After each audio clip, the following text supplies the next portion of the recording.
नमस्कार दोस्तों, मैं ओम प्रकाश अवसर इस वक्त हूँ मैं कृषि विज्ञान केंद्र पन्ना पे और यहाँ पे बात करेंगे हम पराली के डीकम्पोजर के बारे में कि आप अपने खेतों पर अगर छूट गया है हार्वेस्टर से कटाई के दौरान।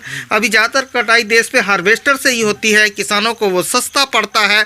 लेकिन कई जगह की सरकारें जब हम पराली जलाते हैं या किसान जलाते हैं तो उनके ऊपर कहते हैं कि इससे प्रदूषण होता है, तो उनके लिए एक समस्या पैदा हो जाती है कि वो हाथ से कटवा नहीं सकते, उससे कॉस्टिंग बढ़ जाती है, तो हार्वेस्टर से ही कटवाते हैं। तो उसको डीकम्पोज कैसे करें, इसकी बड़ी समस्या होती है। तो आज हम कृषि विज्ञान केंद्र से जो पराली है, पैरा है, उसके डीकम्पोजिंग की बात करेंगे और उसका जो इस्तेमाल है आप ये वर्मी कंपोस्ट पर कैसे कर सकते हैं ये भी समझाएंगे। तो ये समझाने वाले हैं सर, जरा मैं परिचय पूछ दूं, क्या नाम है सर? मैं Ritesh Bhagora as a program assistant soil science Krishi Vigyan केंद्र पन्ना से हूँ।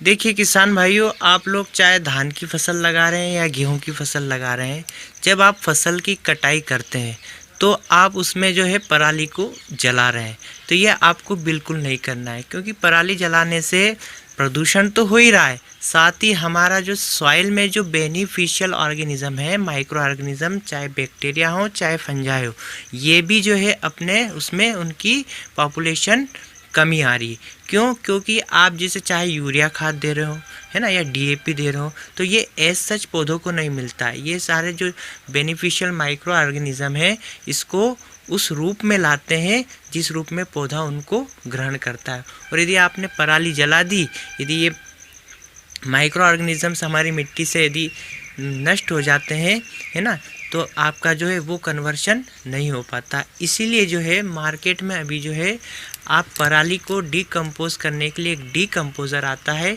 उस डीकम्पोज़र को बनाने की मैं आपको विधि बताता हूँ कि 200 लीटर ड्रम में पानी लेकर 1 किलो गुड़ और 1 किलो बेसन प्लस डीकम्पोज़र आप यदि उसमें डालते हैं और 8 दिन तक आप रखते हैं तो आपका वो डीकम्पोज़र तैयार हो जाता है। उस डीकम्पोज़र को आपको अपने फील्ड में, यहाँ जहाँ भी आपने कचरे का ढेर लगा रखा है, वहाँ पर यदि आप 2 से 4 बार स्प्रे करते हैं पलटाई करके, तो आपका कचरा जल्दी डीकम्पोज यानी कि जल्दी सड़ जाएगा।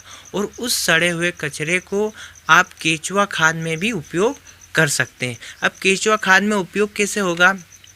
केचुआ खाद बनाने के लिए गोबर का खाद, मतलब गोबर के साथ साथ जो हमने आपको बताया डीकम्पोज किया हुआ कचरा, इसमें आप इस्तेमाल मिला करके जो है आपका वर्मी कंपोस्ट का टाका या पिट आप उसको भर सकते हैं। वर्मी कंपोस्ट पिट भरने के लिए सबसे अहम बात इसमें यह है कि इसकी लंबाई और चौड़ाई, है ना, लंबाई आप अपनी सुविधा से अनुसार रख सकते हैं, लेकिन चौड़ाई करीब 3 फीट और गहराई करीब 1.5 फीट ही आपको रखना है, ताकि आप दोनों तरफ से इसमें काम कर सकें। अब जब आपका पिट तैयार हो जाता है तो आपको परत बाय परत, एक परत गोबर की, एक परत आपका कार्बनिक कचरे की आपको इसमें डालना है। ये डालने के बाद केचुए की 3 प्रजातियाँ, आइसिनिया फोइटिडा हो, चाहे यूड्रिलस यूजेनी हो, चाहे जय गोपाल हो, जो भी आपको मार्केट में अवेलेबल हो जाए, आप उस पिट में डाल दें। प्लस इसमें नमी करीब 40 से 50% नमी हमेशा इसमें बनी रहना चाहिए। फिर इसमें ऊपर से जो है अपन चाहे जूट के बोरे हों या धान की पुआल सीधी इसको ढक देते हैं। क्यों? क्योंकि केचुआ जो है अंधेरा पसंद करता है, तो अंधेरा यदि बना रहेगा तो उनकी एक्टिविटी ज़्यादा होगी और जल्दी होगी और आपका वर्मी कंपोस्ट जो है जल्दी तैयार होगा। तो आप गोबर का जो है इस्तेमाल वर्मी कंपोस्ट में करके उसमें पोषक तत्वों की मात्रा इसमें 5 से 7 गुना ज़्यादा होती है गोबर खाद की तुलना में। और जहां आप इसको उपयोग करते हैं वो वर्मी कंपोस्ट एज अ जैविक कीटनाशी या एज अ जैविक फफूंदनाशी के रूप में भी कार्य करता है। तो आप थोड़ी सी मेहनत करके गोबर से केचुआ खाद बनाकर अच्छा जो है आप फसल उत्पादन ले सकते हैं। ओके सर, ये जो डीकम्पोज़र बोल रहे हैं वो हम किसान परचेस कहाँ से करेगा, उनको मिलेगा कहाँ से? डीकम्पोज़र हमारे विश्वविद्यालय जबलपुर से भी आप परचेज़ कर सकते हैं या हमारे जो कृषि विज्ञान केंद्र हैं वहाँ पर भी अवेलेबल है। अवेलेबल है। हो जाएगा। और सर किसानों को, जैसे पन्ना के किसानों को या आसपास के किसानों को ये पूरा प्रोसेस समझाते होंगे, आते होंगे, तो अगर कोई समझना चाहे तो हम उनको एक बार एड्रेस बता दें। हाँ, एड्रेस हमारे यहाँ तो ट्रेनिंग होती रहती है। अभी हमारे यहाँ वर्मी कंपोस्ट पर 25 दिवसीय प्रधानमंत्री कौशल विकास योजना अंतर्गत ट्रेनिंग आयोजित होना है फरवरी माह में।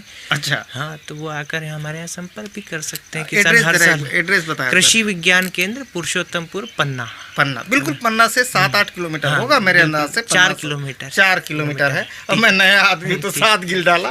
तो ये वीडियो पसंद आया तो वीडियो लाइक कर ले। ज़्यादा तकलीफ हो इस जगह को खोजने पे तो गूगल पर जाए, गूगल पर लिखें KVK पन्ना, वो एड्रेस सहित कांटेक्ट खोल देगा। उस कांटेक्ट पर जाकर आप बात कर सकते हैं, आ भी सकते हैं।